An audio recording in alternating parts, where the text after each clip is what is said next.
So if you're in this season where you don't know how much more bullshit you can stand, can't even catch your breath, you never know when your season of bullshit and stress and worry and fear and anxiety and just one blow after the other, you never know. Tomorrow, the next hour, you could receive some kind of breakthrough, some kind of miracle. Welcome to The Introverted Influencer, the podcast for the woman who's over getting advice from 20-year-old business coaches on Bali sabbaticals and 7-figure entrepreneurs who only share their wins. I'm your host, Erica Van Slyke, blogger turned soulpreneur, mom of two, and a mentor for women done with the hustle. Here, sacred strategy meets feminine flow, and we expose what it really takes to build a business grounded in purpose, not trends, a brand that moves with your rhythm, not the algorithm, because you didn't leave your 9-to-5 grind just to build a shinier cage with your name on it. Well, hey love, welcome back to episode 84 of the Introverted Influencer podcast. So I am thrilled to announce, in the last episode, I announced that I was rebranding my blog, although it made no sense in our 3D logical sort of spectrum that we tend to live in and get caught in. And I've followed my soul calling of just getting back to my integrity with it. Why I started it 10 years ago, despite the fact that it's been a hard year or so with it. From an analytics perspective, from a data perspective, it hasn't paid off. If anything, it's kind of hurt me even more, as to be expected, because that's what the last episode was actually about. So you want to make sure you check out that episode if you haven't, because it's super practical. It talks about the risks involved when you make changes to your website, when you redesign, when you switch hosting companies. So check that out. But nonetheless, I have fallen in love with my blog again, and I feel inspired. It just feels right. I don't know if this is kind of like a memorialization of those 10 years of my blood, sweat, and tears into that medium that lit me up. I don't know if it's kind of like a closing chapter or if it could be the beginning of something new. I have no idea, but it feels right. And that's all that matters. So on top of that, today's episode, it's a little sad. So trigger warning, like if you've lost a pet recently, this is what it's going to be about. But I'll just get into it. Last week, so I have two dogs. I have an 18-year-old mix. He was supposed to be a Pomeranian Chihuahua mix, and he is not. He's much bigger than that. He kind of almost looks like a miniature golden retriever, and he's 18. He was my original baby before I had real babies. And then a year later, well, like a year and a half, maybe 2-ish years later, this little hound dog puppy showed up at my husband and I, before we had kids, at our first home. And she just showed up and she was growling, and we gave her a little food, and then she never wanted to leave. And we tried to find a home. We were not prepared to have a second dog because we didn't even own a home at the time. So we're like, this makes no sense to have two dogs.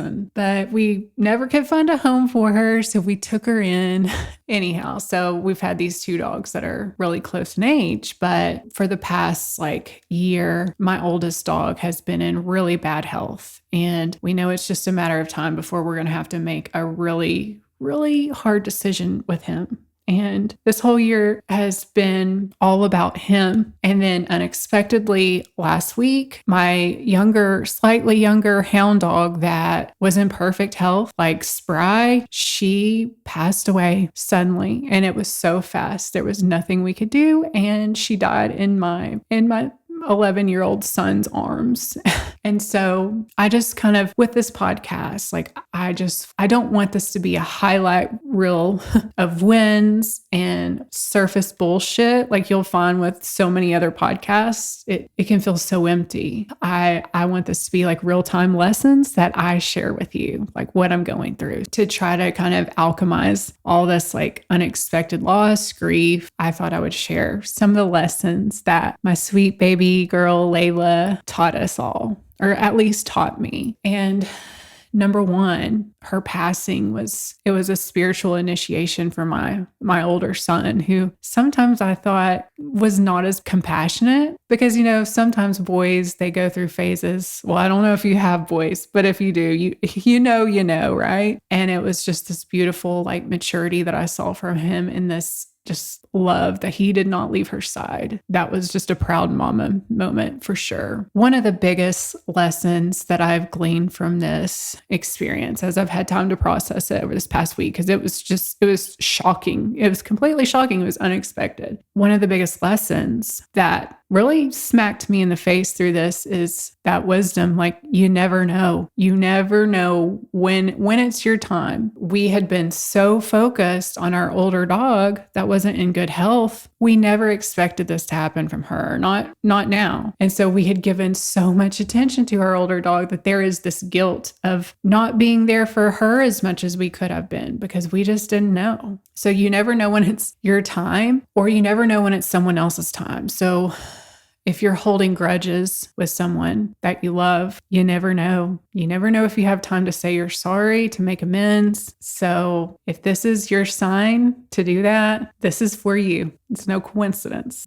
Quick pause, you beautiful soul. So if you've been vibing with this episode and you are building a brand, a blog, or even a brick and mortar business, I would love to support you in your journey. I am so freaking excited to announce that I am now offering one-on-one consulting for creatives and entrepreneurs who want to grow with their feminine flow, their soul essence, and are over the hustle, over the burnout, and done spinning their wheels on strategy that doesn't even fucking convert. To learn more about my offerings and to book something with me, head on over to introvertedinfluence.com. And now let's get back into it. That was the biggest thing for me. But just in that same lesson, that same note, that same sentiment is that God's timing is not our timing. God's ways are not our ways. And so to put more of an optimistic spin, I've been going through just such an ego death for like 2 years, and it can feel like it's never going to end. But we can't see the full picture. We don't have the bird's eye view. And so just in an instant, all of my fears, my worries, my concerns, my trials and tribulations that I'm so weary of, they could be over in a second. And there could be a miracle. There could be a breakthrough. So if you're in this season where you don't know how much more bullshit you can stand, you can't even catch your breath, because I think this is a collective theme. We are, in terms of numerology, we are in a 9-year collectively. Personally, I'm also in a 9-year, but a 9-year means that it's an ending, it's a completion. There will be sudden deaths, endings, but at the same time, the year 9 in numerology is not all negative. It can also mean sudden insights, sudden transformations, sudden breakthroughs. So I'm here to give you a hug and let you know that you never know when your season of bullshit and stress and worry and fear and anxiety and just one blow after the other, you never know. Tomorrow, hell, the next hour, you could receive some kind of breakthrough, some kind of miracle. You don't know. So hang in there. And I would say the last aspect of this grief that I've tried to alchemize into some sort of meaning, because I think I'm kind of like, sometimes I can toxically, like spiritually bypass and just try to get over things a little too fast.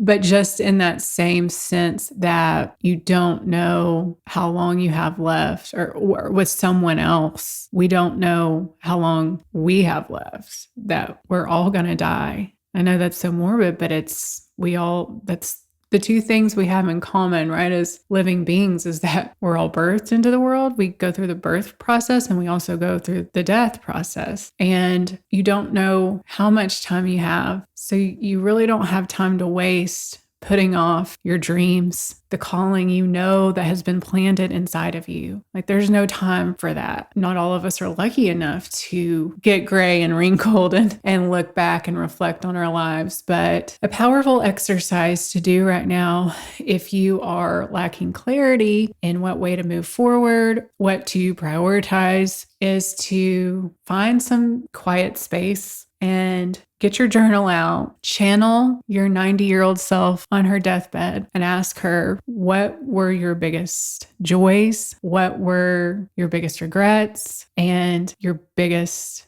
pieces of wisdom for your current self? That really, it's amazing how that can really put things into perspective and maybe be just the kick in the ass we need to do the shit we know we're supposed to do. And actually, I wish I could even remember, I have recorded a guided meditation with this very exercise. I cannot remember what episode it was, but it was just like a meditation episode. So I will try to look into that and add that in the show notes. And with that being said, I was not trying to bum you out today. If anything, this is just your reminder.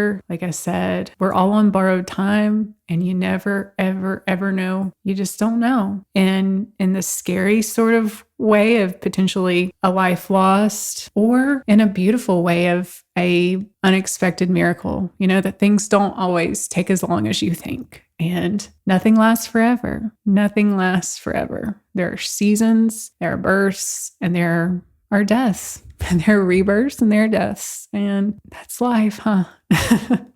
So anyhow, also, I just want to say I'm sending out love. I've had a few people, when I announced the death of my fur baby on Instagram, I had a few people message me, tell me they're going through the same thing. So I think something's going on right now. I think it's probably a big part of our 9 numerology year, but I'm sending you so much love. I never realized how hard this would be. I never had to see this in person. I was always protected as a little girl. My parents would just say someone, Blizzard went off to the farm. So I never got to see it. So my God, it's hard. Or just and I can't imagine if you're going through loss of a person. I'm sending you so much love. And with that, I will talk to you again soon.